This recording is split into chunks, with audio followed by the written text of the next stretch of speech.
In what many are calling the meeting of the century, the first Trump-Putin face-to-face in 8 years happened not in a capital city, but in Alaska, chosen for its symbolism as a bridge between rivals. Our countries are divided by oceans, but in fact we are close neighbors in ways, because when I stepped down from the plane, I said, "Good afternoon, my neighbor. I'm so happy to see you in good health and alive." And it's a very good neighborly welcome, a kind of welcome. So we are divided by the Bering Strait. And in fact, there are 2 islands there between the Russian and the American island. There are only 4 kilometers there, so we are close neighbors.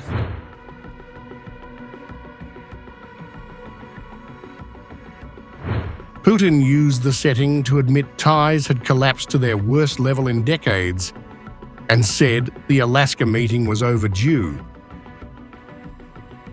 So Russian-American meetings, high-level meetings, haven't been held in more than 4 years. This is a long period, and this was a very tough period for both our countries. In fact, let me be frank, this was the lowest point for us since the Cold War, and this wasn't a positive thing for the world or for our countries. So it was evident, self-evident, that sooner or later we had to rectify the situation and return to dialogue. So that is why a personal, in-person meeting of the 2 leaders of the 2 countries was a necessity.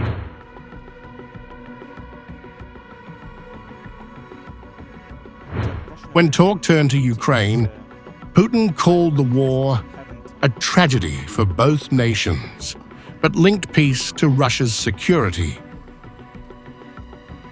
We've always seen Ukraine as a brotherly nation of Russia's, and we have the same roots, so this for us is also a tragedy.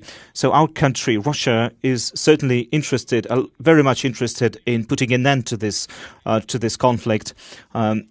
We would like to see this settlement of the conflict to be, we want it to be stable and sustainable, and that requires us to address all of the reasons for the conflict and making sure that all of the Russia's interests are taken into account and that the balance of power is respected.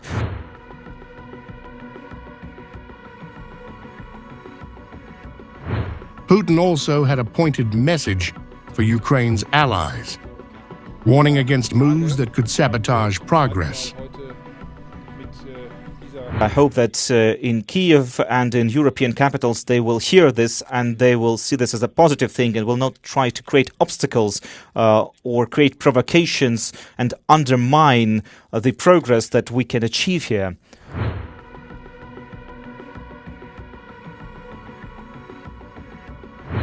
He claimed history might have been different had Trump been in the White House when war began. President Trump, when he says that if he were president, there would be no war, and I personally believe that is the case. There would be no war had President Trump been president at that time, because myself and President Trump have had very good trust-based relations.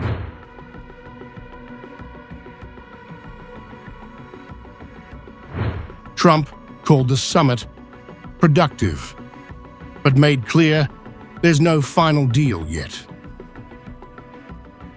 There were many, many points that we agreed on, most of them, I would say, a couple of big ones that we haven't quite gotten there, but we've made some headway. So there's no deal until there's a deal. One is probably the most significant, but we have a very good chance of getting there.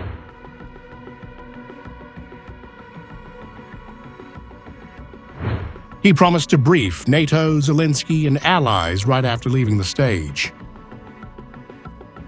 I will call up NATO in a little while. I will call up the various people that I think are appropriate, and I'll, of course, call up President Zelensky and tell him about today's meeting. It's ultimately up to them. They're going to have to agree with what Marco and Steve and some of the great people from the Trump administration who've come here, Scott and John Radcliffe. Thank you very much. But we have some of our really great leaders. They've been doing a phenomenal job.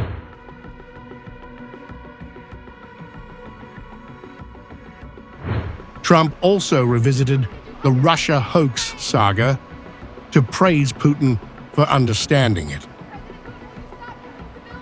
We were interfered with by the Russia hoax. It made it a little bit tougher to deal with, but he understood it.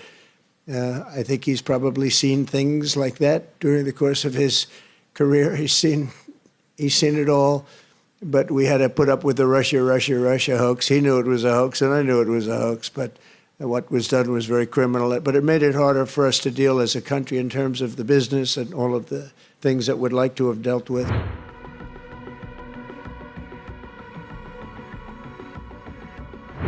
He framed the talks as a push to halt bloodshed in Ukraine immediately. We're going to stop really 5, 6, 7,000, thousands of people a week from being killed, and President Putin wants to see that as much as I do.